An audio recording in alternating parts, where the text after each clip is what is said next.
Bibles open so that we can look carefully at the passage of Scripture that Wilson just read for us. It starts off talking about the beginning.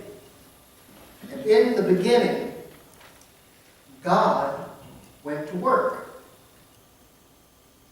God sets an example for us by going to work. And His work was meaningful.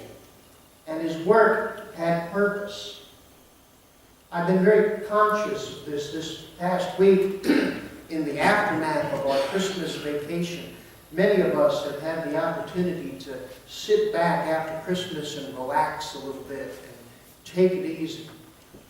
You know what it's like to go on vacation and have the opportunity to be able to, well, to goof off.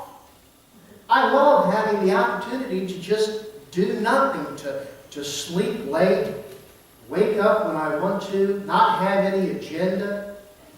Sometimes, when I have a day off, I have the opportunity to just goof off, watch TV, sleep late, fix a nice leisurely breakfast, and read all afternoon and do whatever I want to. But most of the time, on my day off, I get up and my wife has left me a honey-do list.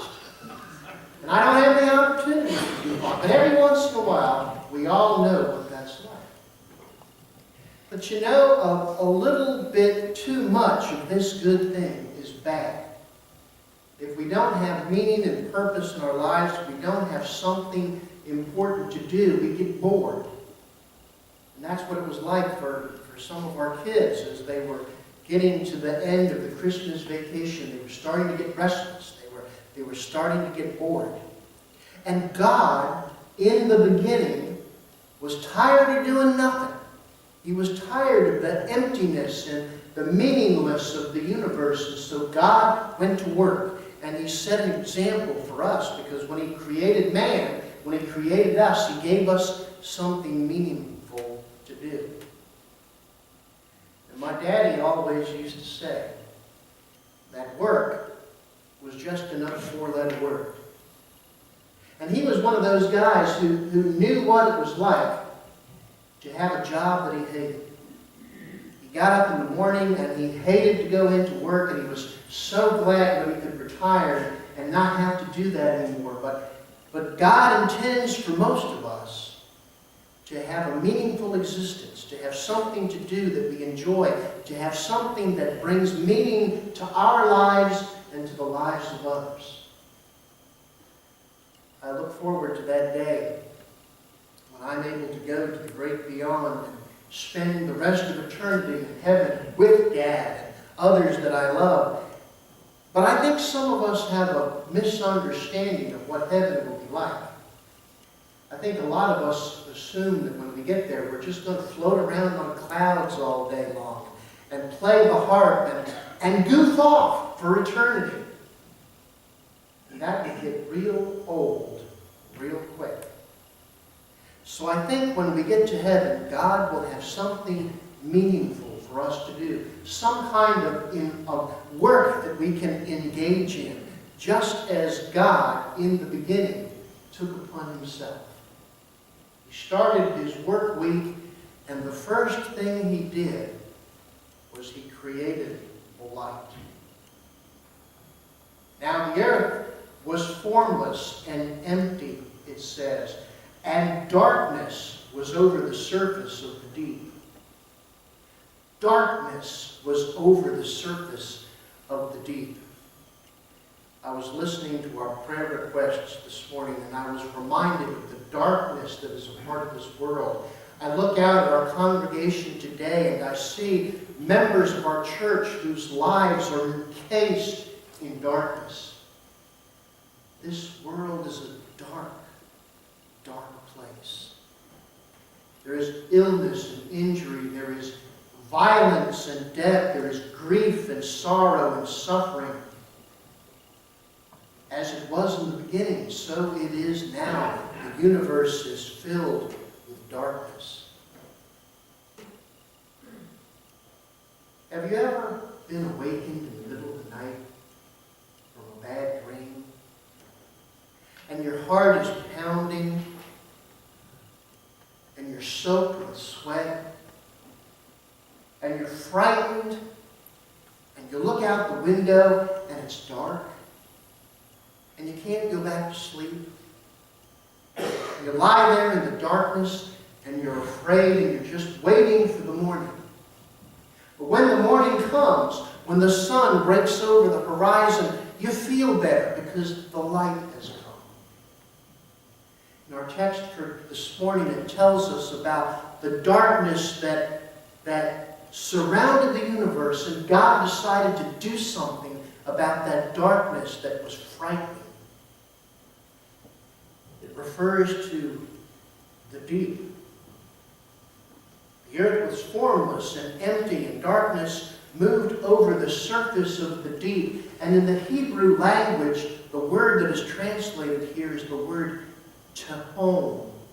Transliterated from Hebrew to English, it's spelled T-E-H-O-M, tehom. And the tehom was the primordial waters, and they were raging, and they were frightening, and they were deep. Have you ever been to the beach and you're standing out in the waves, enjoying a day at the beach, maybe doing some body surfing, maybe you've got your float with you, you're taking in the sun, you're getting the suntan, you're having a great time, you're standing in the surf, and then this huge, unexpected wave that you didn't notice, that you didn't see, it comes from behind and it knocks you on your cane. Have you ever had that experience? It's frightening, and you're underwater and the wave is turning you over and you can't catch your breath. That's what this darkness, that's what the tehom was like. Dark and frightening and deep. And that's what the universe was like. But the Bible says that the Spirit of God was hovering over the waters. The Spirit of God was hovering over the waters. Even in the midst of those waters, even in the midst of the darkness, God was there. And God is here for us today, no matter how dark it gets. And as His first order of business, in the midst of that darkness, in the midst of that tehom, God created the light. Let there be light, He said. And there was light, and He saw the light, that it was good. Now, if you were God, and there was nothing, and you were going to create whatever you wanted to create, what would you create? Think about that for a minute. You're God, and you can make anything you want. What would you make? If it were me, I'd make pizza. But God didn't go there. God decided that in the midst of this darkness that is frightening, He's going to create light. And that light is something that we experience in the world even today. And after that light is made, and this is fascinating to me, I never noticed this before this past week when I consulted a commentary. It says at the end of our text for today, there was evening, and then there was morning. And that was the first day. If I were writing this text, I would have turned that around. I would have said there was morning, and then there was evening, because that's the way our day is structured. We get up in the beginning, we get up at the sunrise, that's the beginning of our day. At the end of the day, the sun goes down, we go to bed, and that's the end of the day. The morning and the evening is our day. But I think Genesis is very intentional in saying that there is evening and then there is morning. Because Genesis is reminding us that there is darkness and then there is light. There is fear and then there is courage. There is nothing and then there is God. God brings to the darkness of our world a light. And no matter what we do, no matter how badly we fail, no matter how frightening our circumstances, God brings light to the darkness. One of my favorite stories is a story that was told many years ago by Robert Hastings. It's the story of a man who had great wealth, and he decided that since he didn't have any children, he was going to leave his great wealth to one of his 3 nephews. And so he called those 3 nephews in, and he said, I have an empty room. I'll give you each a little bit of money. And the one of you that fills up this empty room with what you purchased with that little bit of money, you will be the one to inherit my wealth. And so he gave them a little bit of cash and he sent them on their way. And at the end of the day, those 3 nephews came back and they filled the room as best they could with the resources that they had received. The first one brought cotton. Bags and bags of cotton that he had compressed as tightly as he could. And he came into the room and he emptied the bags of cotton and he fluffed it all up and it filled the room about half full. The other nephews helped him clear that cotton away, and the second one came in and this one brought bales of hay, and the hay was compressed and it was as tight as he could get it, and he brought it into the room and he cut the cords and he fluffed up the hay and it filled the room 3/4 of the way full. The others helped him clear away that hay. And the third nephew came in and he said to his uncle, Uncle, I took the money that you gave me, and as I was searching the land to find something to fill your empty room with, I saw a family, and they were starving. And they were cold. And I invested those resources in buying them some food and some clothing. And so I didn't have much left with which to purchase something to fill your room. So what I did, with the remaining cash, I took this small candle. And now I will light it. And your room, which is very dark, will be filled with light. It doesn't matter how dark our world is. It doesn't matter how dark our lives are. Because the light of Christ cannot and will not ever extinguish the light.